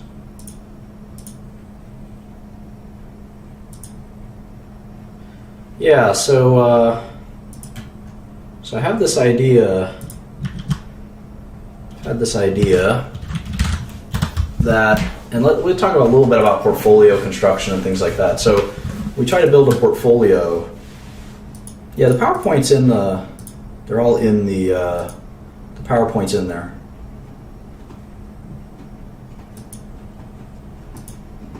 So when you try to build a portfolio, one of the things the biggest thing is that very few people short sell or short. Most people are only long. In other words, they'll just buy securities instead of and they bet that they go up instead of betting that they go down as well. And I actually think shorting is underused. One of the reasons is that you can't tell if the markets are going to go up or down. So just having longs means that you're going to not do very well if all stocks go down, and that happens quite a bit. In fact, the stock market hasn't gone up in many, many, many years. Let's see. This is the S&P 500, which I don't think is even the best thing to look at. But you can see that from 02, let's pick, maybe 2000 to 2012, you would have not made a penny. You had a lot of stomach aches in between. Not a penny in 2000 to 2012. So it's very tricky. You'd much rather have a good rate of return than from 99 to 2012 have made no money whatsoever. Yeah, the market's finally up, but if you were just making money every year, you'd have doubled or tripled your money. So, and who knows if the market will stay up? Nobody knows. So I don't think the trend of the stock market is to go up, actually. I really don't.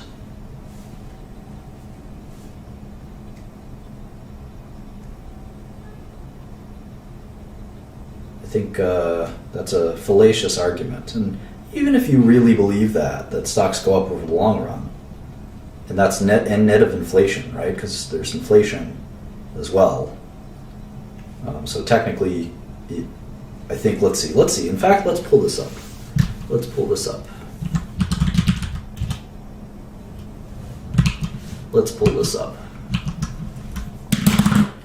The stock price of the S&P 500 tracking was 150 in 2010. And inflation is thought to be about 2% a year. So, 2000 to 2016, so this is 2000, May of 2000, the S&P 500 is $150.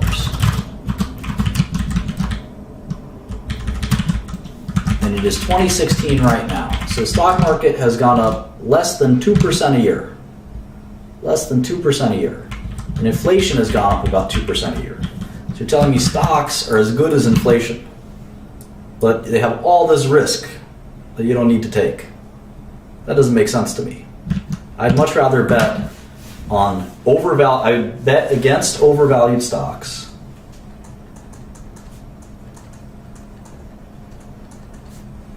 and bet on undervalued stocks. And I'll make a lot of money that way. Why do I have to guess the direction of the market? I'm not good at that. Very few people are good at that. But I can tell a dog when I see one. That's why I'm good at short selling. And I can tell a great company. I'll buy long when I see an undervalued stock like maybe IBM.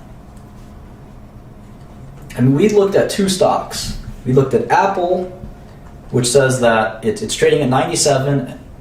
Let's say market price is 97, and our model price is 97.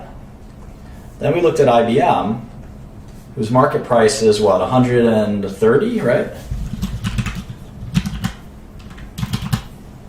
137, and our model price is 210. Well, this is simple. If we do this, if there's a recession and we buy IBM stock price will go down, right?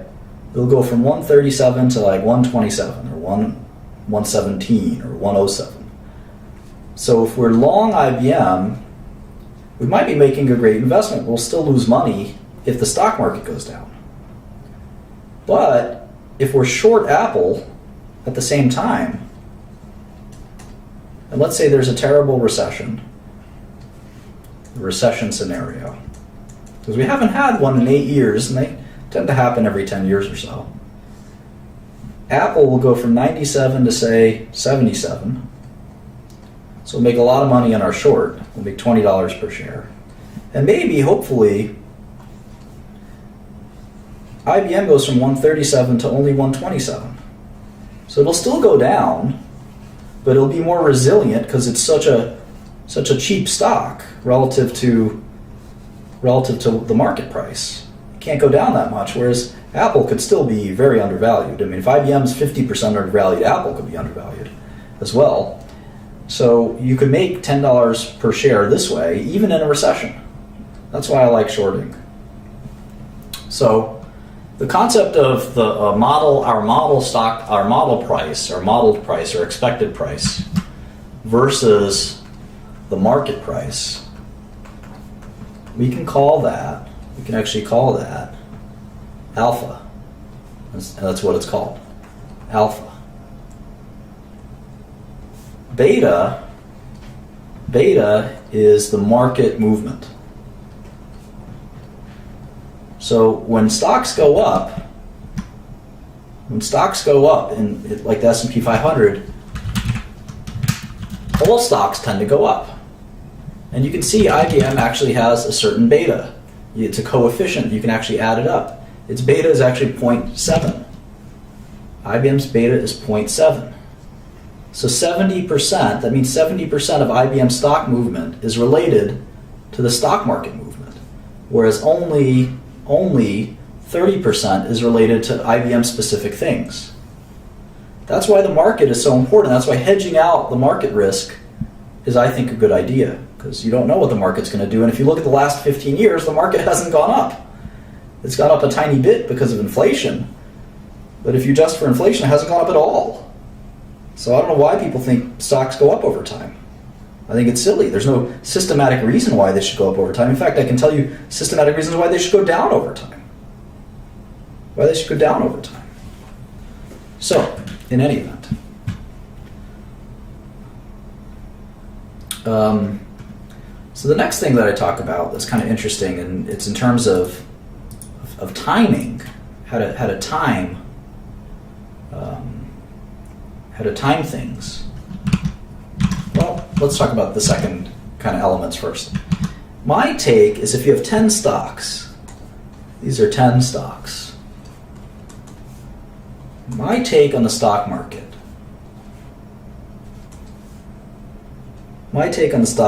is that, and this is my experience over a long period of time, if you have 10 different stocks, on average,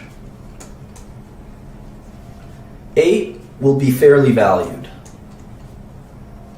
In other words, the price you get from your modeled price, will basically be pretty close to the market price.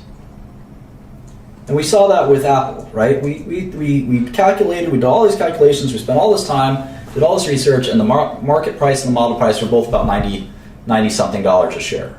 So that's fairly valued. There's no reason to buy or short Apple. I mean, it's basically trading where it should be trading. So 8 out of 10, on average, 8 out of 10, or 80%, will be fairly valued. 1 out of 10 will be cheap. In other words, the model price will be way higher than the market price. And 1 out of 10 will be very expensive, the other way around. The model price will be a lot less than the market price. I've been very good at this over the years, finding terrible drug companies to bet against. So maybe 1 will be cheap and 1 will be expensive. And you can't know which is which until you research all 10. And if you research all 10 and you think 7 of them are cheap, you got to ask yourself, how could I think 7 out of 10 stocks are really cheap and belong in my portfolio? That wouldn't make any sense. You know, this investing is like finding a diamond in the rough. You shouldn't be finding great bargains everywhere. You should be finding a bargain only every once in a while. Only every once in a while. So how do you find the bargains? I've mentioned, it could take you anywhere between 100 to 1,000 hours per stock. So if you want a portfolio, if only 2 out of 10 stocks are worth buying and shorting, this is assuming you do any shorting. If you don't, then it's 1 out of 10. If only 2 out of 10 are worth buying or shorting, and you want a portfolio of 20 stocks, right? You want a portfolio of 20 stocks. You need to do 100. You need to do 100 analyses. And since each one takes 100 hours at least, you're talking about 10,000 hours of work just to get the bare minimum work done to get a stock portfolio of 20 stocks. I don't know how many, let's see, 10,000 hours. Holy smokes. 10,000 hours. Let's see here. Let's say if I work 10 hours a day, and I work 300 days a year, that's about 3 years of work per year. I need 3 associates like Akil and Crystal and Coke Zero to help me. And that's working like a madman. Like a madman. So, do you still want to be an investor? It's not easy. And so finally, so you do those 100 hours of work, and that's for the bare minimum. And you want to be diversified as possible. We'll talk about diversification and concentration. But one of the things that people have asked about is, how long should I hold a stock? And I have this theory that as time goes to infinity,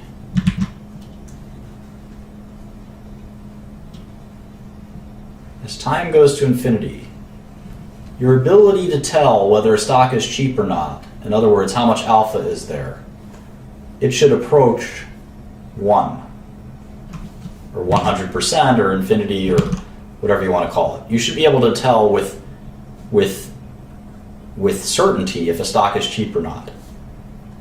If you had all the time in the world, you should be able to do that. The problem is you don't have all the time in the world. And even as you're researching a company, the markets will change. The markets will over time, markets will discover true value. And your arbitrage, or the alpha, will disappear. So you don't have time. Time is your enemy.